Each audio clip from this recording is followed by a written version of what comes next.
Почитувани. Кризата со коронавирусот покажа колку е важно јавното здравство.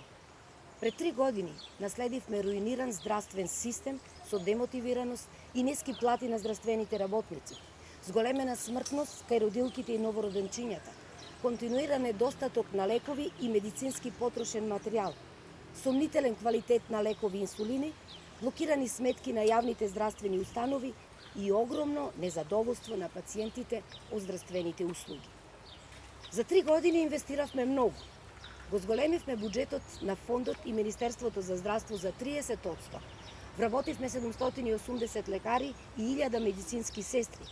Ги зголемивме платите и надоместоците за сите здравствени работници до 40%, што никогаш досега се нема случено.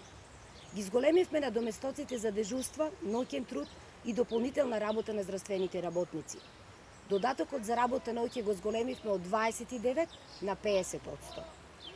Се инвестираше во буџетот на ретки болести од 230 на 520 милиони денари. Донесовме 6 нови лекови за ретки болести, за кои пациентите беа принудени да одат и да се лекуваат во странство. Донесовме оригинални инсулини и 2 нови вакцини. Го зголемивме опфатот со вакцинација на 95% на територијата на целата држава. Почитувани, она што го постигнавме за 3 години, сигурни сме дека за 4 години можеме уште повеќе и уште подобро. Социјалдемократскиот сојуз на Македонија во наредниот мандат продолжува со сериозни влогови во човечкиот капитал, кој представува најголем и најскап ресурс на здравствениот систем. Затоа ќе го продолжиме трендот на раст на плати на здравствените работници. Секоја година ќе ги зголемуваме платите за 10%.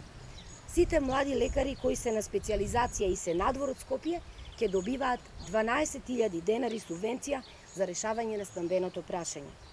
Ќе го зголемиме бројот на специјализации. Започнуваме голема инвестиција во здравствениот систем и ги зајакнуваме одделенијата за интензивна нега ширум земјата. Во следниот период, со 33 милиони евра од Светска банка, ќе ги опремиме сите одделенија за интензивна нега со модерна опрема, кревети, респиратори, рентген апарати и сите останати потребни апарати за врвна здравствена заштита. Ќе ги реновираме најстарите одделенија во болниците и ќе обезбедиме 70 нови возила за итна медицинска помош со 3 нови пункта на подрачјето на град Скопје. Започнуваме со изградба на нов, современ универзитетски клинички центар во Скопје, кој ќе обезбеди високо квалитетна здравствена заштита за граѓаните од целата држава. Ја унапредуваме грижата за пациентите. Комплетно ќе се избегне шетањето на пациентите заради административни причини на релација матичен лекар, аптека, матичен доктор. Воспоставуваме целосно електронско здравство без користење на хартиени форми на документи. Продолжуваме со политиката лек во секое време и за секој пациент, односно без квотите кои го загрозуваа здравјето на граѓаните.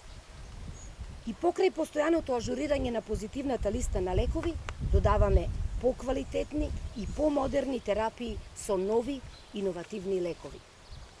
Животот продолжува во новото нормално.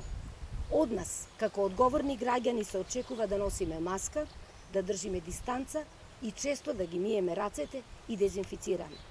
Така ќе се заштитиме себе и најблиските околу нас. Вирусот не штеди никој, никој не е имун. Затоа продолжуваме да вложуваме во здравството, за помотивирани здравствени работници, позадоволни пациенти и уште подобар здравствен систем кој може поуспешно да одговори на предизвиците од коронавирусот. Ова е борба во која сите заедно можеме и ќе победиме. Заедно можеме уште повеќе и уште подобро.